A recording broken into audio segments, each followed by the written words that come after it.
This is Tata, and welcome to not only the Wrestling Time post show, but to also the WrestleManiacs podcast, as we are live both on Rangers of Wrestling and on A Plus Hero Report. It is Friday, April 5th, 2024, and tonight I'll be talking about Friday Night SmackDown, but I'm not alone. Joining me for this review is fellow WrestleManiac, Josh.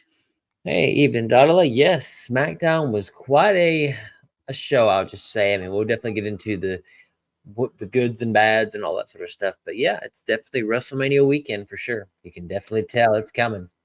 How are you feeling? I know this is your first WrestleMania week.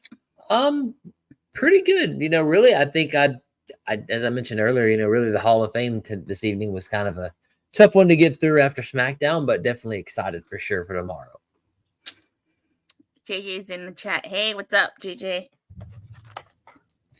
Michael's also in the chat. He says snooze down. Yeah, SmackDown was something. Yeah. All right, let's get into this. First, we got to talk about Jey Uso. The little promo he talked about how he says about he took his family drama and how he was going to whoop Sikoa, and tomorrow night he was going to whoop Jimmy. And I bring this up because the main event was Jey Uso versus Sikoa. This started off being a decent match, but the match ended in DQ after Jimmy attacked him. Of course, we got a small preview of WrestleMania, and with the Avengers, Cody Rhodes and Seth Rollins coming out to help Jey. And then Cody whipped Jimmy and Solo with that strap, but then when Jimmy tried to leave, Jey stopped him, and he got hit with the crossroads, Uso splash, and then Seth Rollins whipped Jimmy. So I was like, this is it? I felt like this didn't have as much heat. I think that's been the problem. If you look at all of our reviews, previews, the heat between these matches have been so just lackluster. I mean, they've just been so, to me, I mean, yes, if you're going to have the baby faces, win in the end, give it to Solo. Don't give it to Jimmy, because now it's like, okay, Jimmy, you got beat up by, 3 of the baby faces. I get the idea of, the brother has to splash him, but I don't know. It just felt out of place, Jimmy taking the loss here, or taking the, beat down, I should say. JJ says he hasn't seen SmackDown yet, but he doesn't know when he'll get to watch it, so he figured, thank you for tuning in. Well, happy to tell you what happened on SmackDown. Yep. Yeah, I just felt like this really didn't have as much as intensity. It wasn't the same. SmackDown felt like a small build-up show tonight, somewhat. Because, after this, Cody Rhodes cuts a promo where he's basically talking about how he was going to slap The Rock so hard that his ego is going to lift out of his body. Mm-hmm. And then, on Sunday, he talks about how he's going to dethrone Roman Reigns. And he basically says, with one good story ends, an even better one begins. And that's basically how SmackDown goes off the air. This felt like a typical Cody Rhodes promo, but that last line kind of makes me think that, maybe foreshadows the ending to WrestleMania Sunday. You got Cody Rhodes beating Roman Reigns, becoming champion. Roman goes away, The Rock goes away, and a new story starts with Cody Rhodes being champion. Well, it's funny because I think he just recently called this era the Renaissance era. That's what I don't think that's going to stick, but it was definitely telling of something. For him to say it that way, it's like a new story begins. It's like, what are you trying to tell us? Are you trying to foreshadow you're going to lose and that we're not in the final inning like everybody thinks we are? I don't know. Don't put that evil out there, Ricky Bobby. Cody Rhodes is winning on Sunday. He has to win. I agree. But again, it's a very weird thing to say it that way. Let's put it that way. But let me see. It's the Triple H era. Yeah. I felt like this was such a weak way to end SmackDown. Very much so. Well, and again, I mean, The Rock is there for the Hall of Fame. He comes out twice in the show. So it's like, now knowing he's there, you couldn't have him come out and, call out Cody Rhodes. You couldn't have him do something, And Reigns being JJ there too. acknowledging Roman Reigns here.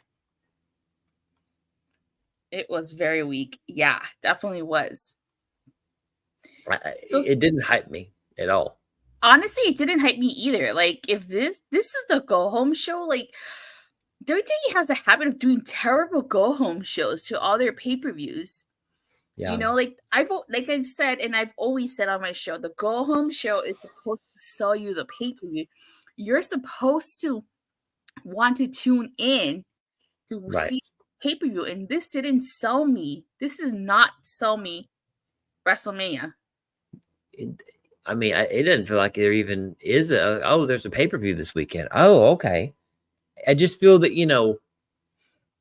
I hate to say it, and I think Jim Cornette said it best one time. He said, once they did the $9.99 thing on the network, you're telling me your show is not worth paying $50 to watch now. So it's kind of like, oh, we're on Peacock. You can tune in if you want to. It's $5.99 a month. I pay $11.99 a month. What do you Or whatever about? it was. Yeah. But I'm saying the idea is, it's devalued itself accidentally without really meaning to. And so the go home show, they're like, people are going to tune in who wants to tune in. I mean, I think that was going to be really hard to live up to that Raw from like 2 weeks ago. I don't think that they were ever going to be able to top that. No. They had momentum, and I think that's where it's so hard for us to compare, because there actually was for once a good Raw. So now it's, especially the go home shows, we expected more fire, especially in Brooklyn. Brooklyn, usually their shows are pretty. Brooklyn, the crowd usually helps, but like I say, I don't know. I'm so disappointed that I didn't see Cody toss a rock off the Brooklyn Bridge or into the East River. No, that's the weird thing, is really Cody has not gotten his vengeance yet. Unless he makes him bleed maybe on WrestleMania, maybe that's it. But I don't know. Again, the heat's missing. Michael calls me the tribal queen. I don't know why. He called out Cody technically at the Hall of Fame. LO again to SmackDown. Didn't matter. No, it did not matter. Best thing tonight, SmackDown was Andrade joining LWO. And we'll talk about that when we get there. Yeah. But first, tonight's SmackDown kicked off the Kevin Owens show. His special guest was Randy Orton. And like they're talking about Logan Paul and how annoying he is. And like apparently he's an 11 on a scale of 1 to 10. Yeah. I would have popped if they would have said on a scale from a 1 to a Sean Spears perfect 10, because that's my thing. Yeah, right. It was weird. It was a weird show. I get that they don't like Logan Paul, but still, there's not that sort of, at least I didn't feel there's a tension like, if I win, I'm going to be U.S. champion. No, I think I'll be U.S. champion. And they didn't really play into it like I expected, especially Kevin Owens and Randy Orton. Both are opportunistic characters, I'll say, and they really just, I don't know. It was all right. Let's just put it that way. At least for them two talking. Like, he said A-Town down under after them, but obviously that was a big buzz. And later on in the night when Logan Paul comes out, he was talking about how he had an ambush already. But as we saw, Kevin Owens and Randy Orton were under the ring and they ambushed Logan Paul. Now, how you brought up how there was no heat between KO and Orton, there was that one moment where KO has his back turned and he's gonna send Logan Paul into Randy. I'm like, I wonder if Randy's gonna RKO Kevin Owens there. Fair point. I didn't think about that, but they're just, I don't know. It seems like there should be more of this sort of common in. Again, Logan Paul is the common enemy, but still, it's that thing of, again, like you said, Orton could. Just the way their characters are, I'm surprised we didn't have more of a tease of Orton doing like this, like that close, and Owens doing be like that close to hit you. You know what I mean? So I don't know. It's gonna be more of a handicap match for Logan Paul. Seems like at Mania. Yeah. Somehow, some way though, he'll probably retain his U.S. title. Yep. So get the Andre the Giant Battle Royal. I'm surprised this did not take place at the WrestleMania pre-show, but I feel like this match over the years has really haven't meant anything. No. Some notable spots in this that I liked was that moment where I guess we had the meat spot, which had Ivar, Otis, and Bronson Reed all together. Right. And then that spot where Ivar and Bronson Reed did the double crossbody in the middle of the ring. I thought those were cool spots. It definitely had more. So go ahead. Go ahead. No, go ahead. It's okay. I said, Michael said, don't put that evil out there, Ricky Bobby. What evil? Oh, the Cody Rhodes thing you mentioned earlier, right? Of him not winning. I mean, really, this was probably one of the, I don't want to say the better Andre the Giant, but I felt like, okay, they're actually fighting for it and there's something to battle for. I mean, I'm glad it didn't go to Ricochet. I still think Ivar should have won it. But again, Andre the Giant Battle Royal was a big thing. And now it's kind of like, oh, that's nice. They're going to have a SmackDown Battle Royal. That's cool. So, I mean, there's no prestige anymore of winning the Andre the Giant Battle Royal. It's almost like, who are they going to find to win, a smaller guy or a bigger guy? Michael says no, that Logan Paul retaining the title. Oh. I also liked how Ivar and Bronson Reed pancake poor Akira Tozawa. Tozawa, I mean, the man is the fact that he's still employed, which again, I mean, I'm glad he is, but I would have thought he was going to be like a first round cut, but his comedy and stuff and being able to do that, masterful. The final two were Bronson Reed and Ivar.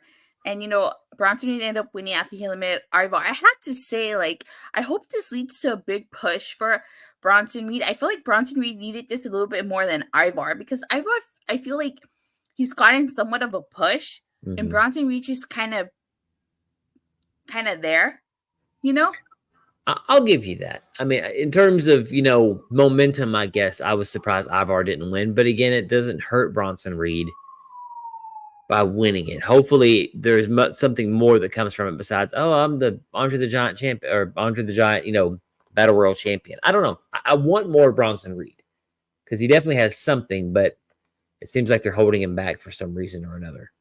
I can't figure out why. It's like, I still remember when he was Noah, mm-hmm. After he got released from the WWE. And he was incredible. I mean, right. I don't know if you watched TNA during that time, but his matches with PCO, his whole rivalry with PCO was incredible. I think what he just needs is a good, just solid story and good booking. Right. And that's the thing is he has it in him. I mean, again, he moves so fast and so does Ivar. I mean, I would love to see them feud. Now, who the babyface is, I don't know. But I still think that, there's potential there. I just, again, was surprised that, again, as you said, it's not on WrestleMania. So it doesn't feel like a WrestleMania thing anymore. Right. Michael said almost even eliminated himself. He was in it and he was close to falling asleep. Yeah, I was surprised to see almost in this match. I wasn't expecting him. That's what I thought was cool because I remember it seems like in Dallas at WrestleMania 32, like you had just random people like Shaquille O'Neal showed up in the Andre the Giant Battle Royal. DDP showed, or not DDP, but you always had surprises. You know what I mean? And we never have that now. So I think it's just kind of one of those. Jonah. Yeah, my bad, Jonah. I don't know why I said Noah. It's Friday. I'm tired. Right. Yeah. So I don't know. Again, I was disappointed, not in the result, but disappointed that this is not as special as it should be. Yeah. You can add Jonah to the long list of names I butchered on that list. PCO is a badass, simply put. He is. All right. Add that to the list of, yeah. Dang. Unless it's for the shot, these Andre the Battle Royals are pointless. Yeah, they are. They kind of are. Agreed. So, before Zelina Vega versus Elektra Lopez started, we found out that Dragon Lee got attacked. And surprise, surprise, Carlito was the one who found it. So, leads me to believe that it was Carlito that took out Dragon Lee. Because if you notice, when Rey Mysterio picked Dragon Lee to be his partner, Carlito didn't seem too happy about that. Yeah, well, and this is something we probably telegraphed and we're predicting pretty close to our predictions. We're just like, well, Carlito's probably not very happy that he's not going to be on WrestleMania, the biggest WrestleMania of all time, and he's going to pick some young kid in Dragon Lee. So, I mean, the seeds are there, and I think we're really starting to see the old Carlito come back. All he's missing is the apple. Yes. To spit in the face of people who don't want to be cool. Exactly. So we get Zelina Vega versus Elektra Lopez. I'm still surprised these two ladies were not in the tag match. Like, it should have been a faction warfare match. The LWO versus Legado de Fantasma. That's the match we should have gotten. Right. We're getting the Final Testament versus Bobby's Team Bobby, I guess, because they never had a name, I guess, officially. But I mean, yeah, this would be a perfect Lucha Libre style. Everybody could have their spots. It'd be perfect. So I am still surprised it's just a tag team match because I mean, here's the thing too. Even if we got a 6-man or an 8-man, we could have had it be Lucha Libre rules to where, when one rolls out, they can roll back in. It would have been a unique kind of flavor to a WrestleMania match, and we didn't get that. Maybe at Backlash. Maybe that's when we get the faction match. We should, because otherwise the other teams in the faction don't feel like they're important. Yeah, and we'll talk about that as we talk about what happened afterwards. So, this was a great showing by Zelina Vega. I'm not too familiar with Elektra Lopez. I know she was part of Legado de Fantasma when they were on NXT, but she didn't get brought up with them. So I'm not too familiar with her work. For those that watch NXT or you yourself, Josh, if you have any matches that you recommend with Elektra Lopez, just let me know. No, not really. I mean, the best thing I can tell you about Elektra Lopez is not a couple months ago, and this has nothing to do with nothing, but she slimmed up a lot in her role from NXT to now. So, I mean, I can tell that there's a change there, but character-wise, she was there, but there wasn't any type of character development. I wasn't surprised she didn't go up with LWO initially or Legado because she kind of just was there. Hey, Front Row Joe. All right, so then at the end, Elektra Lopez wins after she hits the electric shock. I like that electric shock. That's a cool. Yeah. That's a cool name. I think it goes perfectly there. Yeah. Santos and Dom attacked Rey Mysterio, and and it's interesting because Andrade had come out with them, as we all know. Andrade and Zelina, she was his manager, and then Andrade attacks Dominic and Santos, and he stands by Zelina. Yep. Later on, we find out that Andrade is replacing Dragon Lee in this match, and you could tell Carlito was still not happy. What I think is going to happen is now that Andrade joined the LWO, Carlito's going to join Legado de Fantasma. And he should. I always thought it was weird that he was in the LWO. It just didn't fit for me. I always thought he should have been Legado del Fantasma. So I'm not surprised. But I mean, I'm excited because Carlito really, since his return at Backlash, can you really tell me anything he's done? Wrestle a match here or there? But I mean, there's not really anything. They kind of dropped the ball with him because, I mean, he was fighting Santos for a little bit. I think if I remember correctly, he either lost or just, I don't know. Carlito kind of got lost in the shuffle. As a legacy character, I was surprised. Yeah, he's just kind of been there. Well, it's been 20 years since his debut. If that tells you anything. And I remember him debuting. That's even the weirder thing. My back, as you said the other day, starts to hurt now thinking about that. But your back is hurting? Yeah. I mean, it's just a surprise because, again, Carlito was pretty over when he debuted. So, I mean, they've kind of treated him like an afterthought right now. Yeah. So next we get Jade, Cargill, Naomi, and Bianca Belair, all just like cowgirls. By the way, the presentation was really top-notch. I enjoyed Jade Cargill's presentation. All three ladies looked awesome. Jade Cargill especially looked like a star out there. Mm-hmm. Let me see. Carlito getting duped for both Andrade and Dragon Lee. I'd be a little bit annoyed too. Yeah. For sure. Now, I don't know what their faction name is. They call themselves the Big Three. I don't know if that's what they're going with. I hated it. I don't know if that's the official name. We haven't gotten official confirmation yet. That presentation for Jade was electric. Yeah, it was. Maybe Dominic Santos have a point about Rey. Yeah, maybe they do. But the one thing I want out of this is I really like the fact that Jade said they are now in the eye of the storm. I thought that was really cool. What I want, I was not happy with Naomi's booking from the time she came back to the Royal Rumble up until before last week. I was not happy because I saw her in TNA. TNA treated her like such a star. She was Knockouts champion. She tapped out Deonna Purrazzo. She was undefeated. She was just incredible in TNA. Right. And I had not liked her booking from the time she came back up until like about a week ago. What I want for this faction is just I want them to look good and to have good booking. That's all I want is for them to have good booking. That's why I think it's important that they win their WrestleMania debut match.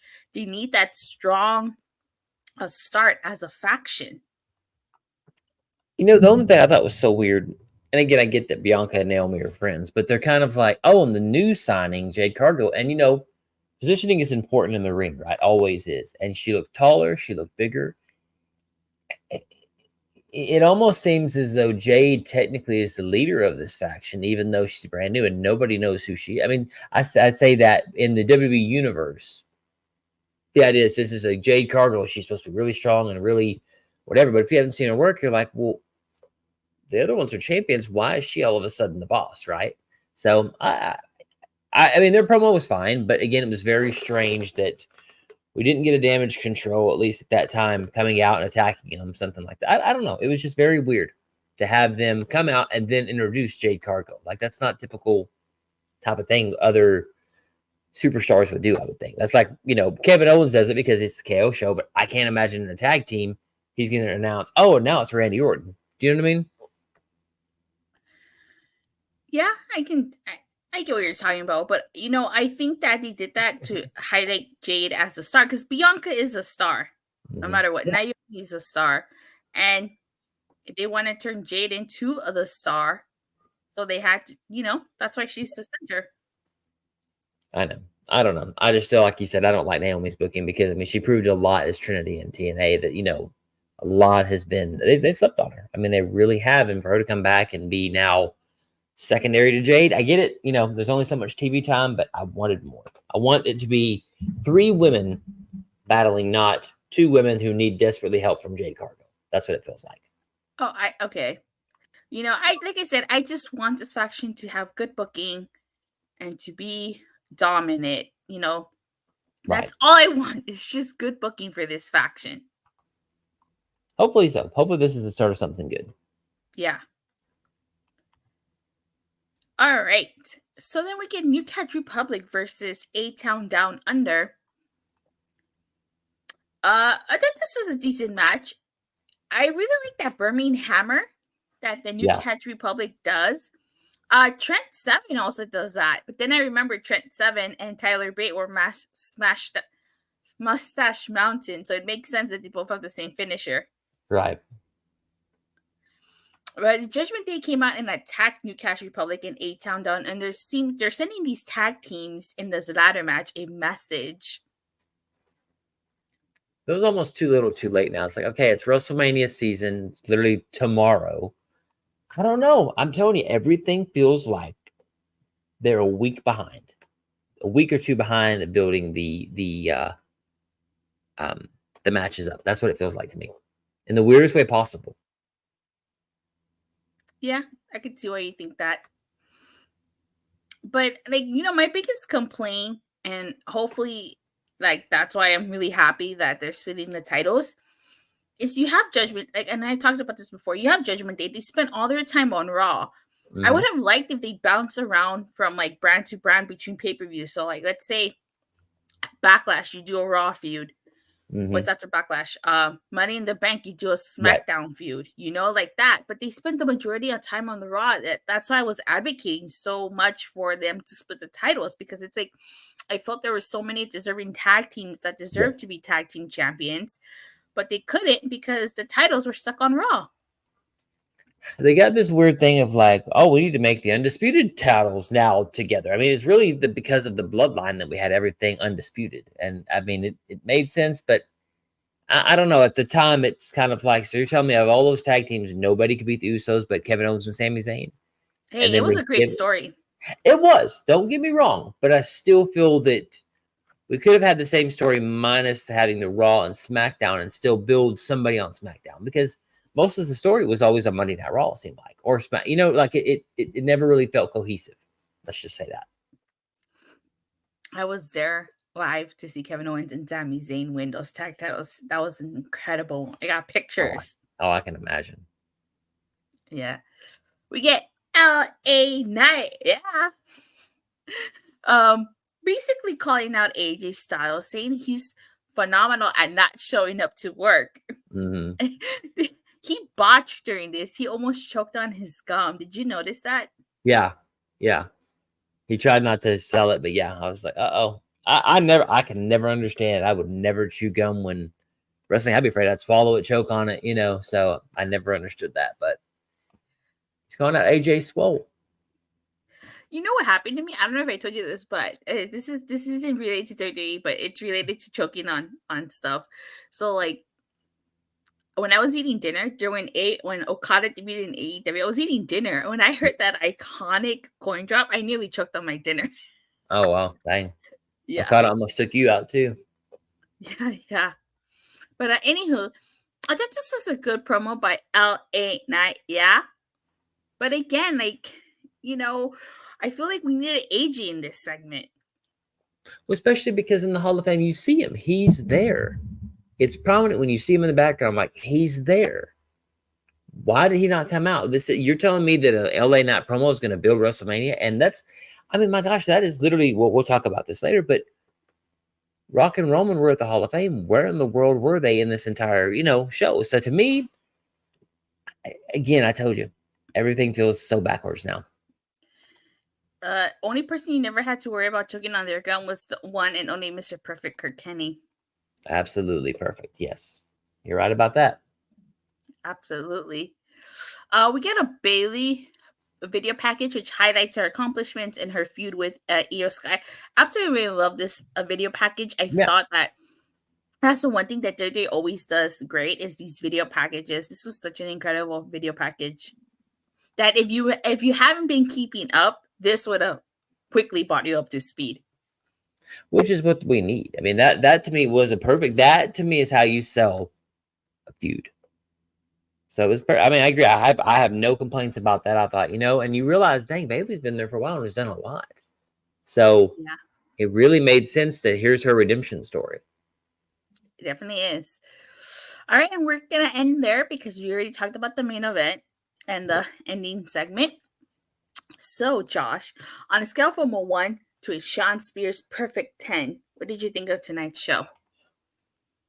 I'm going to give it a 3. I don't feel like I missed anything. I mean, if I had not watched it, there's nothing I could have been like, oh man, you missed the go home show, right? I mean, so I give it a 3. It was horrible. It was a terrible show.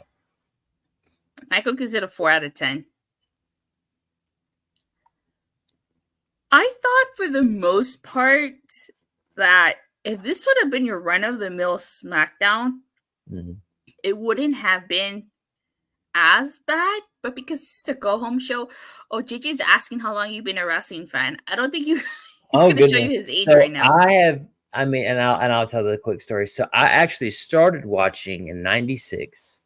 And what's funny is I only could watch WCW because I wasn't, 14 then. But went over to my cousins and would watch WWF. But see, that's the weird thing about me is that I not only started watching in 96 when the NWO was at its peak, I actually would go back on purpose, find tapes, watch old shows from the 70s, 80s, whatever I could find, I would absorb it. And magazines and internet being what it was, you really couldn't just, pull it up on YouTube back then. That was beforehand. So, I mean, I would say, let's see, 96, what?